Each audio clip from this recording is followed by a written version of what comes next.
Hello, my name is Johnny here, and in this video I will talk about what is demonic overlapping, or when someone have demons that are changing or distorting the host appearance.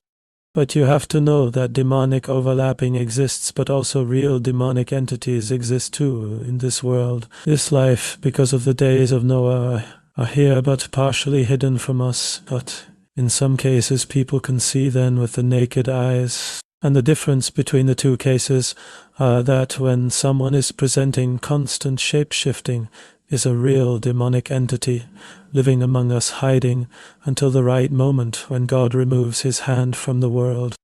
And when someone has a pause distortion in their appearance, it's a demonic overlapping. And in this case, the entity is trying to take more control over the victim by distorting their form, but usually the area that is more visible is the eyes. Because I experienced one of my uncles was showing the snake eyes when he was sitting down in a chair. His eyes changed for some seconds and returned back to normal. Of course, he is not a demon, he is just suffering the effects of the demonic overlapping. Is his real body, because mainly he is an alcohol addict, and he can't forgive people. But coming back to the topic, I think this subject that I'm discussing here is important because the fake media is trying to push the narrative that if someone is seeing distorted demonic faces, they are sick, and they need treatment to help them stop seeing the truth. Of course, it sounds funny, but if you think about it, someone trying to wake up from a coma and the world is crushing you down to silence the truth. It's a really sad and depressing reality.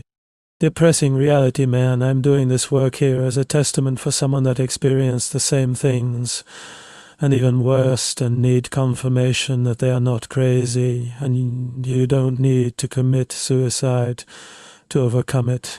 And even going forward with it, I have another testimony that a real demon was following me around inside of a car that always stopped in front of my house and never asked any information about nothing, and never came out of the car. But in one day, I was taking care of some things in my neighbor house, directly in front of my house, when the same car appeared, and I managed to see a female demon ball and with a brown skin like a reptilian, just staying still like an agent receiving orders.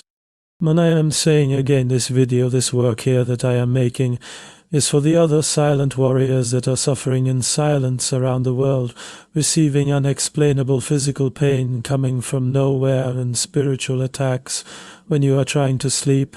I know that many people that suffer these effects think about suicide and to start cleaning the world with their own hands, but it's not the right time yet in 2024 to this.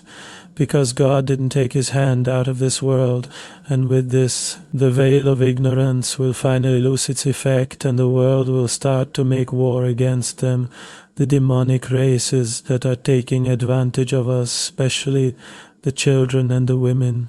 But another harsh truth is that when this happens, the time of ignorance and fake peace will disappear, and the only reality will be death and pain, and a supernatural darkness around the world that will result in an extreme depopulation of the human race because of the wars and famine and cannibalism and the demons killing everyone and the corrupt government of the end times.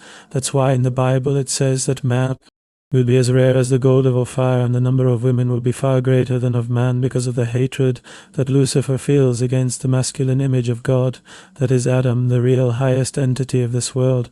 I am not saying that you should worship yourself or the image of man, but the example of Jesus as far as you can hold it, because violence can take away the light of you, like the example of Lucifer, the dragon and the stealer and the dog, and also the prostitute. Because a prostitute is someone that fails to be a loyal friend or helper or a soldier. And you have to take my words in consideration, and the Bible and the apocryphal books, and make your final decision to what will you do to save or not someone or yourself. And your family and I will leave some examples of my work on the topic of demonic overlapping and demonic entities living among us today. Take care, friends, and do not forget about Jesus and the gospel of salvation that he left for us. There is hope, is his words, and another life. Beyond this sad thing that we are living in, I know that the fake prosperity of the Antichrist will deceive many, but he will not be able to resurrect the dead. But the other part of the truth is he can put a demon inside of a dead body to do the trick, to fool everybody that never studied the Bible. And I will leave a shout out to every warrior that is being censored out of the platforms because of the truth. My name is Johnny from Johnny the Truth Theory channel on YouTube. Bitch and Brighton.